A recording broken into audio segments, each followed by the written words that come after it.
বিসমিল্লাহির রহমানুর রহিম। নিজের সৎ থাকার মধ্যে অনেক সুখ আছে, ভালো কাজের মধ্যে অনেক সুখ পাওয়া যায়। আসসালামু আলাইকুম আমার প্রিয় ভাই ও বোনেরা, কেমন আছেন? আশা করি সবাই ভালো আছেন। আমিও ভালো আছি, আলহামদুলিল্লাহ। প্রতিদিনের মতো আজও একটি নতুন ভিডিও নিয়ে আপনাদের মাঝে হাজির হলাম। আজকের ভিডিওটা সকাল থেকে শুরু করেছি। আমি পাঁচফোড়ন দিয়ে সবজি খিচুড়ি রান্না করব। অনেকে অনেকভাবে খান, তা আমার এই সবজি খিচুড়িটা একদিন খেয়ে দেখবেন, আশা করি অনেক ভালো লাগবে। প্রথমে আমি গরম মশলা তেলে দিয়ে নিছি। একটু যখন গরম হয়েছে তখন পাঁচফোড়ন দিছি, পেঁয়াজ দিয়ে ভালোভাবে ভেজে আদা রসুন হলুদ মরিচ সব কিছু দিয়ে ভালোভাবে কষিয়ে নিতেছি। পাঁচফোড়নটা দিলে সবজি খিচুড়িটার স্বাদ দ্বিগুণ বেড়ে যায়। আমি গত বছরও খাইছি সবজি খিচুড়ি, সবসময় আমি পাঁচফোড়ন দিয়ে খাওয়ার চেষ্টা করি, এমনিতেও খাই, তবে একটা দিন হলো আমি পাঁচফোড়ন দিয়ে খাই। আমার ছোট মেয়েটা পাঁচফোড়নের ফোড়নটা পছন্দ করে না, তারপর আমি আজকে দিলাম। ভাবলাম যে সব সময় তো ওদের পছন্দ অনুযায়ী রান্না করি, তো আজকে আমার পছন্দ অনুযায়ী একটু রান্না করি, আমারও তো খেতে মন চায়। তো চাউল আর আমি পোলার চাউল নিছি, পোলার চাউল আর মসুরি ডাউল ভালোভাবে ধুয়ে দিয়ে আমি সবজি দিয়ে আমি এটা ভালোভাবে কষিয়ে নিব। হাতে মাখিয়েও রান্না করা যায়, পরে পাঁচফোড়ন দিয়ে বাগার দেওয়া যায়। তা আপনারা হাতে মাখিয়ে রান্না করে পাঁচফোড়ন দিয়ে বাগার দিয়েও খেতে পারেন। তো আমার কাছে এইভাবে ভালো লাগে, মনে হয় যেন মশলাটা কষিয়ে তারপর যদি আমি খিচুড়িটা রান্না করি, স্বাদে গুণে মানে অনেক গুণ বেড়ে যায়। তো রান্নাটা হয়েছে আর্ট, এক একটা মানুষ এক একভাবে রান্না করে, স্বাদ হইলেই হয়েছে। তো আমার কাছে এইভাবে ভালো লাগে। তো আজকের খিচুড়িটা একটু ডেলডেলা হবে, কি বলেন জানি না, আমরা বলি লেটকা খিচুড়ি, সেইটা হবে। তো বেশি হবে না, বেশি লেটকা হইলেও আমার কাছে ভালো লাগে না, আবার একেবারে জর্জরা হইলেও ভালো লাগে না। পরে এই তো আমার খিচুড়িটা হয়ে গেছে। নামানোর আগে আমি কাঁচামরিচ জিরার গুঁড়া ধনিয়া পাতা দিয়ে নামিয়ে ফেলবো। ঘি হইলে ফাটাফাটি হইতো, তো আমার ঘরে ঘি নাই, তাই আমি দিলাম না। তো আপনাদের যাদের ঘরে ঘি থাকবে একটু ঘি দিয়ে দিবেন। ঘি দিলে এটা আরও স্বাদ হইতো। এমনি তো অনেক স্বাদ হয়েছে, পাঁচফোড়নের বাগার দিছি, তো আপনারা খেয়ে দেখবেন, আশা করি অনেক ভালো লাগবে। পাঁচফোড়নের বাগারটা আমার কাছে এমনিতেও ভালো লাগে। তো ধনিয়া পাতা দিয়ে ভালোভাবে নেড়েচেড়ে আমি খিচুড়িটা নামিয়ে ফেলবো। তো আমার প্রিয় ভাই ও বোনেরা, আপনারা সবাই কেমন আছেন? আশা করি সবাই ভালো আছেন। আমিও ভালো আছি, আলহামদুলিল্লাহ। যখন যে অবস্থায় আল্লাহ পাক রাখুক না কেন, আল্লাহর দরবারে লাখ লাখ শুকরিয়া, আলহামদুলিল্লাহ। আমরা জানি না কখন আমরা ভালো থাকব, আমাদের আল্লাহ জানেন আমরা কখন কিভাবে থাকলে ভালো থাকবো। আল্লাহ পাক আমাদের ঠিক সেভাবেই রাখেন, হয়তো বা আমরা বুঝি না। অনেক সময় বিপদে পড়লে বলি, আল্লাহ গো এমনটা কিভাবে করলা, কেন করলা? এই কেন কথাটা আসলে বলা উচিত না। আমিও অনেক সময় বলতাম, কিন্তু এখন আর বলি না, এটা আসলে বলা ঠিক না। তো দেখেন, আমি কি কখনো ভাবছিলাম যে আমি এইভাবে প্রতিদিন প্রতিটা মুহূর্তে মোবাইল নিয়ে থাকবো? কখনোই আমি ভাবি নাই, কখনো কল্পনাও করি নাই। তো এই যে দেখেন, খেতে খেতেও কিন্তু আমি মোবাইল দেখতেছি, এইখানেও কিন্তু আমার মোবাইল দেখা বন্ধ হয় নাই। তো এই যে আমি আর আমার হাজব্যান্ড নাস্তা করে নিলাম, এই জন্যই কিন্তু মেয়েরা আমার সাথে রাগ করে, বলে যে আম্মু তুমি একদম মোবাইলে কেমন হয়ে আসক্ত হয়ে গেছো, মোবাইল ছাড়া কিছু বুঝো না। তো আগে আমি মেয়েদের কিন্তু খাওয়াই দিতাম, তো এখন কিন্তু মেয়েরা মন খারাপ করে, খাওয়াইয়া দিই তারপরও কিন্তু মেয়েরা মন খারাপ করে। কারণ ওদের সাথে আমি আগের মতো আর তেমন গল্প করতে পারি না। যতক্ষণ গল্প করব ততক্ষণ একটু মোবাইল দেখে অন্যের লাইভে যাই, তো এগুলা করি। এই জন্য কিন্তু মেয়েটা আম্মু খুব মন খারাপ করে, আমার সাথে খুব রাগ করে, তারপরও আমি ওদেরকে যথেষ্ট সময় দেওয়ার চেষ্টা করি। তো সকালে নাস্তা খেয়ে দুপুরে রান্নায় চলে আসলাম। তা আজকে ভাবতেছি কাঁচা মরিচ দিয়ে তরকারি খাবো, কারণ আমার না কেমন জানি গ্যাসের একটু প্রবলেম করতেছে।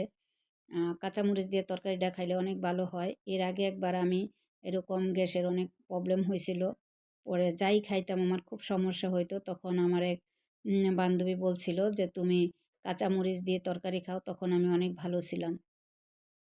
কাঁচামরিচ দিয়ে তরকারি খেয়ে আপনারাও কাঁচামরিচ দিয়ে তরকারি খাবেন। দেখবেন গ্যাসের জন্য অনেক উপকারী হবে। আমি কিন্তু সর্ষার তেলও খাই। এই গ্যাসের জন্য সর্ষার তেলও কিন্তু শরীরের জন্য খুবই উপকারী। এই যেখানে ভালোভাবে আমি কাঁচামরিচটা কষায়, মশলাটা কষায় মাছ দিয়ে দিছি। এইখানে আমি মাসকলাইয়ের ডাউল দিয়ে লাউ, সবজি, পাতাকপি, ফুলকপি এগুলা দিয়ে আমি রান্না করব। তো ভালোভাবে মশলাটা কষিয়ে এখন ডাউলটা দিয়ে দিতেছি। ডাউল আর সবজিও দিয়ে দিব। একসাথেই কষাবো। কারণ আমি ডাউলটা অনেক আগেই ভিজায় রাখছিলাম। সকালে ডাউলটা ভিজে গেছে। ডাউলটা আগে ভিজায় রাখলে মানে রান্না করতে এত দেরি হয় না, দ্রুত হয়ে যায়, কারণ এটা তো ভিজে যায়। তো এই সবজি রান্নাটা মাসকলাইর দিয়ে সবজি রান্নাটা কিন্তু দারুণ হয়েছে। এটা কিন্তু আমি ইউটিউব থেকে এক আপুর ভিডিও থেকে দেখেছি। তখনই বলছিলাম যে আমি একদিন ট্রাই করব। তো আজকে ট্রাই করে ফেললাম। তো কোন আপুর ভিডিওটা যে আমি মনে করতেছি না, পারতেছি না। সরি আপু, মনে রাখছিলাম কিন্তু আমি যদি লিখে রাখতাম হয়তো আজকে আপনার নামটা বলতে পারতাম। সরি আপু, নামটা বলতে পারলাম না এইজন্য। তা এই রান্নাটা কিন্তু খাওয়ার পরে এত মানে ভালো লাগছে আমার কাছে, আপনারাও একবার খেয়ে দেখবেন। তা আমি যে ২ চুলায় দিয়ে দিলাম রান্না, এপাশের চুলায় আবার একটু পালং শাক রান্না করব। ছোট দিন, একদম দিনের সাথে মানে দৌড়ে ও লাগাল পাই না, এত কাজ করি। সেই সকাল ভোর ৫টা থেকে শুরু করি। তারপরেও কিন্তু দিনের সাথে কুলায় উঠতে পারি না, সময়ের সাথে কুলায় উঠতে পারি না। ছোট দিন। আবার দেখা যায় যে কাজের ফাঁকে একটু ভিডিও দেখি, এর ভিডিও দেখি, আর ভিডিও দেখি, এরকম করতে করতে না কীভাবে জানি সময়টা শেষ হয়ে যায়। তাই এখন কিন্তু অনেকের ভিডিওই আমি দেখতে পারি না। কেউ কিছু মনে করবেন না। কারণ একদম ছোট দিন। তো আমি যখন ভিডিওর নিচে কমেন্ট করি, আমার ভিডিও থেকে একটু সময় কমেন্ট করলে দেখা যায় পরে কমেন্ট বন্ধ হয়ে যায়, আর কমেন্ট করা যায় না। এজন্য আপুরা, আমি কমিউনিটিতে কমেন্ট করি। যারাই আমার ভিডিওটা দেখবেন, আপনারা আপনাদের কমিউনিটি চেক করবেন। অনেক আপুদের ভিডিও কমিউনিটিতে আমি কমেন্ট করে আসি, দেখা যায় অনেক দিন হয়ে যায় তাও চেক করে না। কিন্তু কি করব, আমার দুর্ভাগ্য, আমার কমেন্টগুলা অন্যের ভিডিও নিচে প্রতিদিন শো করে না। এটাই আমার ভাগ্য। আমি কিছুই মনে করি না। আমি ভাগ্যের উপর ছেড়ে দিছি। আমি সৎ আছি। আমি যার ভিডিও দেখি ফুল ওয়াচ করে দেখি। আমার কথা হইছে কে কিভাবে দেখলো, কি কমেন্ট করলো সেটা আমার জানার বিষয় না। আমি আমার মনের শান্তি চাই, আমি আমার মনের সুখ চাই। আমি হয়তোবা আপনারে মিথ্যা বলতে পারবো, কিন্তু আমি মনের সুখ পাবো না, শান্তি পাবো না। এজন্য আমি অনেক স্বার্থপর। আমি আমার মনের জন্য, আমি নিজে ভালো থাকার জন্য আমি যতটুকু দেখি ততটুকুই বলি। তো অনেকের ভিডিওতে ইনশাআল্লাহ, আলহামদুলিল্লাহ, মাশাআল্লাহ লিখে আসি। তো এগুলার অর্থ যারা বুঝেন, আশা করি তারা আমাকে বিশ্বাস করবেন। কারণ আমি আল্লাহকে সবসময় ভয় করি। ইউটিউবে আসছি ঠিক আছে, অনেকেই বলতে পারেন ইউটিউবে আসছেন কাজ করেন, আবার এত কথা বলেন। ঠিক আছে আপুরা, ইউটিউবে আসছি, কাজ করি। তারপরও কিন্তু আমি আল্লাহকে বেশি ভয় পাই। আমি সৎ থাকতে চাই, সৎভাবে বাঁচতে চাই, নিজের মনের সুখ চাই, নিজের মনটাকে সুস্থ রাখতে চাই। তো আমার প্রিয় ভাই ও বোনেরা, যে যেখান থেকে আমার ভিডিওটা দেখতেছেন, কাছে এবং দূরে, দেশ এবং দেশের বাহিরে, সবাইকে জানাই অন্তরের অন্তঃস্থল থেকে অফুরন্ত ভালোবাসা। তা আমার ভিডিওটা দেখতে দেখতে যারা এই পর্যন্ত চলে আসছেন, প্রতিদিনের মতো আজও ছোট্ট একটা রিকোয়েস্ট, প্লিজ আপনারা একটা লাইক দিয়ে আমার ভিডিওর সঙ্গেই থাকুন। আশা করি ভালো লাগবে। আজ হয়তো ভালো লাগে না, কাল হয়তো ভালো লাগতেও পারে। কখন কার কোন কাজ দেখে ভালো লাগে কেউ বলতে পারে না। দেখতে থাকুন, দেখতে দেখতে ভালো লাগা হয়ে যাবে। তো এই যে আমার এখানে পালং শাকটা রান্না হয়ে গেছে। তো এই পাশের চুলায় বাদ দিয়ে আমি ওই পাশের চুলায় সবজিটা দিয়ে দিলাম। পালং শাকটা চিংড়ি মাছ দিয়ে আমার কাছে খুবই ভালো লাগে। তো চিংড়ি মাছ আমার নাই, ছিল কিছু, আমি ওটা ভুনা করে ফেলছি। এই জন্য আমি পাঙ্কাশ মাছ ভাইজা ছোট ছোট করে তারপরে আমি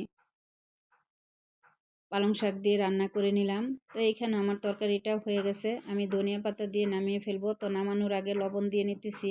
ইদানিং জানি না কেন এরকম হয়, মানে প্রথমে লবণ কম হয়, যখন পরে আবার লবণ দিই পরবর্তীতে লবণটা বেশি হয়ে যায়। এরকম কার কার হয় আপনারা সবাই আমাকে কমেন্ট করে জানাবেন। তা আমার ভিডিওর মধ্যে যদি আমার কোনো কথায় আপনাদের মনে কষ্ট লেগে যায়, প্লিজ সবাই ক্ষমার দৃষ্টিতে দেখবেন। কারণ আমি মানুষ, মানুষ মাত্রই ভুল হয়। আমিও ভুলের ঊর্ধ্বে নই। কারণ কার মৃত্যু কখন, কে এই পৃথিবী ছেড়ে চলে যাব জানি না। যদি কারো মনে কষ্ট দিয়ে যায় তাহলে তো আর ক্ষমা চাইতে পারবো না। তাই আমি প্রতিটা ভিডিওতে আপনাদের কাছে ক্ষমা চেয়ে নিই। কেউ কিছু মনে করবেন না। এই তো আমার তরকারিটা হয়ে গেছে। এখন আমি ধনিয়া পাতা দিয়ে ফেলছি, নামিয়ে ফেলবো। তো খাওয়ার পরে বয়স দিতেছি, আপনারা এইভাবে মাসকলাইয়ের ডাউল দিয়া সবজি রান্না করে খেয়ে দেখবেন। একবার খাইলে বারবার খেতে মন চাইবে। তারপরে যে 2টা কবুতর আনছে, আমি এই কবুতর 2টা ভালোভাবে পরিষ্কার করে যে চুলায় ছেঁকে নিতেছি। কারণ অনেক সময় লাগছে কবুতর 2টা ভাজতে। তো ওগুলা দেখাইলে ভিডিও আরও বড় হয়ে যাবে। আমি এই কবুতর 2টা গরম পানির মধ্যে দিয়া তারপরে বেছে নিছি। বেশি সময় কিন্তু লাগে নাই। গরম পানিতে দিলে বাছতে কিন্তু বেশি সময় লাগে না। তো বাইসা আমি কাইটা ধুইয়া এগুলা রেখে দিব। আজকে আমি রান্না করব না, আগামীকাল রান্না করব। তো এই যে এখানে আমি সব কাজ শেষ করে গোসল করে নামাজ পড়ে মা মেয়েরা খেতে আসলাম। খেতে আপনাদের কাছ থেকে বিদায় নিতে চাচ্ছি। সবাই ভালো থাকবেন, সুস্থ থাকবেন, নিজের প্রতি খেয়াল রাখবেন। আসসালামু আলাইকুম।